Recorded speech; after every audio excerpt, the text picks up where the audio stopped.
Hey guys, welcome to another tutorial of the Solution Journals. Today we will learn how to get better how to get better quality on on on Discord in your live streams on Discord.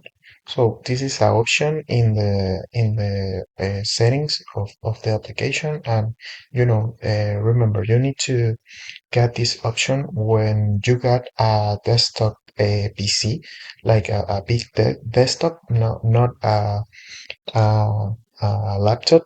So in this part, when you go to the settings, you need to go to the option of voz y video. This is voice and video in English.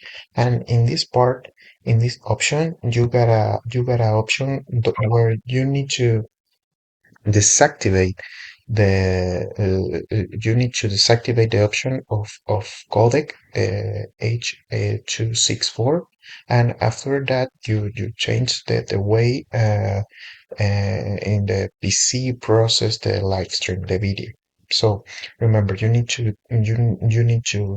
get a desktop PC for deactivate, for change that option. So this is the process.